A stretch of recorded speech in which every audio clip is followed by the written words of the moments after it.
I Have a Dream by Martin Luther King Jr. 50 years ago, a great American in whose symbolic shadow we stand today signed the Emancipation Proclamation. This momentous decree became a great beacon light of hope to millions of Negro slaves who had been seared in the flames of withering injustice. It came as a joyous daybreak to end the long night of their captivity. But 100 years later, the Negro is still not free.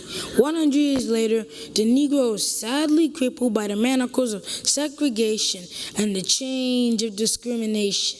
100 years later, the Negro lives on a lonely island of poverty. I have a dream that this nation will rise up and live out the true meaning of its creed. We hold our truths to be self-evident, that all men are treated equal. I have a dream that one day on the red hills of Georgia, sons of former slaves and sons of former slave owners will be able to sit down together in the table of brotherhood. I have a dream that even the state of Mississippi, a state sweltering with the heat of injustice, sweltering with the heat of oppression, will transform into an oasis of freedom and justice.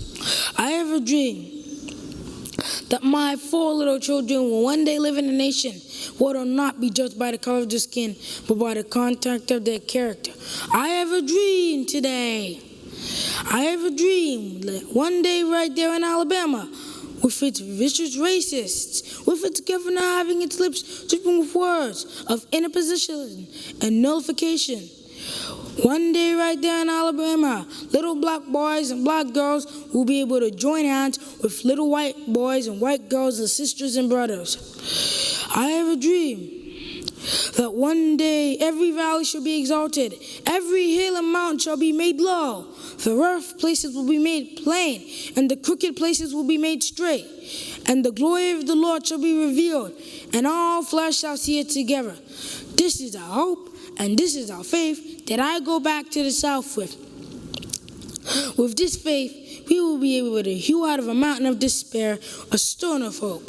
With this faith, we will be able to transform the jangling discords of our nation into a beautiful symphony of brotherhood. With this faith, we will be able to work together, to pray together, to struggle together, to go to jail together, to stand up for freedom together, knowing that we will be free one day.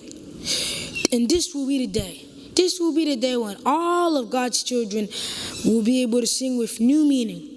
And if America is a great nation, then this must become true. And so let freedom ring from the prodigious hilltops of New Hampshire. Let freedom ring from the mighty mountains of New York. Let freedom ring from the heightening agony of Pennsylvania. Let freedom ring from the snow-capped Rocky of Colorado. Let freedom ring from the curvaceous slopes of California. But not only that, let freedom ring from the Stone Mountain of Georgia. Let freedom ring from the Lookout Mountain of Tennessee.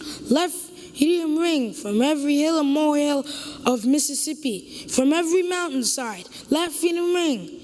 And when we let this happen, when we let freedom ring, when we let it ring from every village and every hamlet, from every state and every city, we will be able to speed up that day when all of God's children, black men and white men, Jews and Gentiles, Protestants and Catholics, will be able to join hands and sing the words of the old Negro spiritual. Thank God Almighty, free at last.